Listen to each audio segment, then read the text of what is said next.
Hey guys, time itself here. Titanfall has its own, somewhat distinct way of doing matchmaking. It isn't always the best, or the worst. Any method Respawn came up with was going to have pros and cons. But based on the comments I've read, many people aren't seeing some of the, I'd say more obvious, and some of the less obvious issues that come up with some of the choices that Respawn has made. So let's go ahead and talk about them. Let's start with something that's somewhat unique about Titanfall, and that it builds your 6-man team, tries to pair you up against other 6-man teams, and then keeps your team together, and it won't do any kind of scramble in the lobby between games. The first reason I assume Respawn had for going this way is that it makes matchmaking more reliable and easier to implement. For example, you can end up in situations like this. 11 out of 12 players, I've got 5 players on my team. The game will go on 5 on 6, but it says need more players to balance teams. This lobby is never going to go. Somebody has to back out and restart matchmaking before the game can start. So you get stuck in situations like that, or 4 versus 4 versus 4. If you allow team scramble, that kind of stuff can happen, and you just have to restart matchmaking. This is what happens when the system just tries to fill the lobby and not teams. Yes, they could code to solve this issue. You could lay out the logic for team scrambling and avoid this issue. But seeing as how Call of Duty still hasn't fixed this issue all the way in Ghosts now, I assume it's not very easy. The second reason is that it means teams are more likely to play other teams. I thank Call of Duty's team scrambling system for being one of the reasons why my team was able to rack up multiple 100-game win streaks. If you had a team of 4 or more players, you were less likely to play other teams. Mostly because once you got a lobby going, there wouldn't be enough open slots for a whole nother team to join, and if there were, they would be split between 2 teams, and so another team wouldn't get into a game in progress if it started 4 on 4. Another advantage I see to this system is that if you're a solo player, once you get on a team, you don't have to worry about going back into matchmaking solo. In Call of Duty, if you want to change lobbies, you have to back out and re-enter matchmaking, which will usually get you thrown into a game in progress. You don't have to worry about that as much with Titanfall.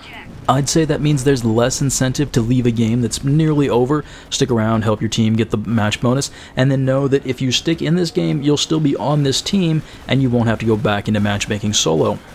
When I play in a mercenary playlist in Call of Duty, solo players only, scrambles teams every game based on your score from the previous game.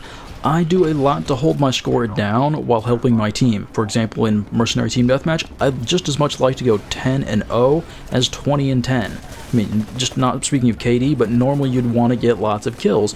But the 10-0 means that I'm less likely to be put on the team with a bunch of other really terrible players because I had a high score the previous game.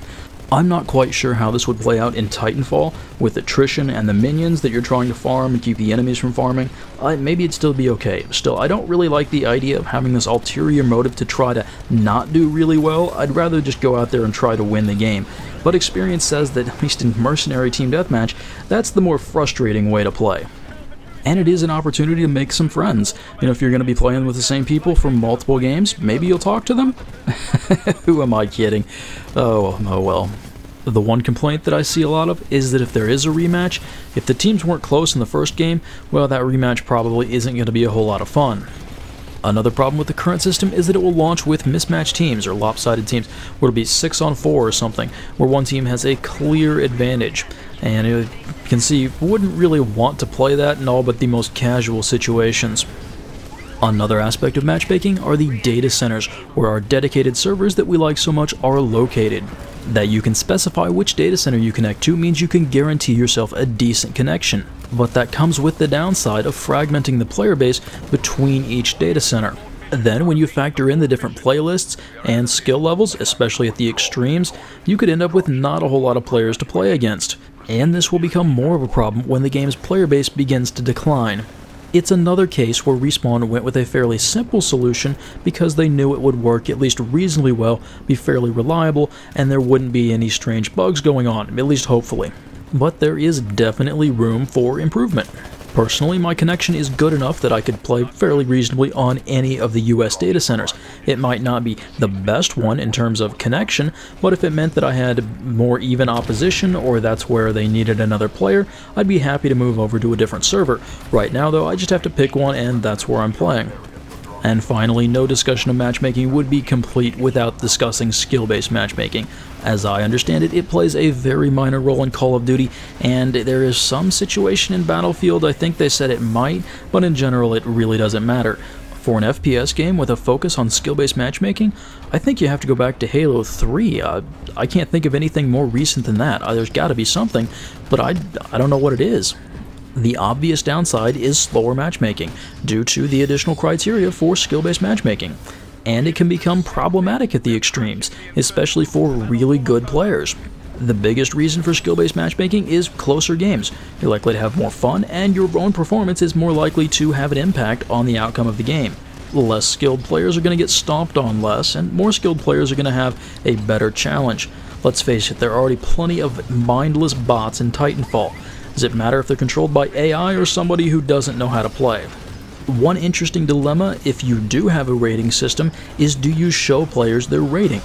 I personally have very mixed opinions on this. A lot of people worry about their ratings way too much. It'd be like saying the objective of Titanfall is to level up by gaining experience. Well, just kind of the secondary thing that just kind of happens as you play as far as I'm concerned. But if they show you your skill rating, a lot of players will view that as, well, my objective is to get the highest skill rating possible, and everything else is secondary. And I think that takes a ton of the fun out of the game. And if skill-based matchmaking, if your rating, if the purpose of it is just to get you competitive games, well, then why would you bother showing it to players if it's just going to make them do all sorts of strange stuff? Of course, if players don't understand how the rating system works at all, that can also lead to them doing some really weird stuff. I'm going to point to Black Ops 2 as being a prime example of this. People would try to figure out what stats were associated with having a high skill rating, and either try to raise or lower those in particular. If you want to show off to your friends or the internet, get a high KD, get a high score per minute. Or if you want to play against noobs and stomp on them, then get a low score per minute just by logging into games, sitting there and doing nothing. Yeah, it's silly, isn't it? And of course it didn't help that League play in Black Ops 2 had an absolutely bizarre scoring system. And I say scoring system, not rating system, as it wasn't really going for ratings. It was some kind of weird ladder thing where the number of points increased always and you just had to play a lot of games, and a ridiculous number if you wanted to actually do well. Yeah, stuff like that, it just doesn't make sense. Another downside of showing ratings is that it can increase matchmaking times, and that players put a lot of focus on that, and if they see a matchup they don't like, then they back out. While it can slow things down, I would argue that a good skill-based matchmaking system can really help the longevity of a game. One of the rating systems Respawn might be using is Microsoft's True Skill system. I did a short video series on this a while back. I'll link it in the description if you're interested in it. It's clear there isn't a best way to always do matchmaking, especially for a game like Titanfall. But I'm glad to see that Respawn is still hard at work on improving their system. It is one of the most important things for a multiplayer-focused game, so that's good to see. Anyway guys, I hope you found the commentary enjoyable and interesting, and I will see you next time.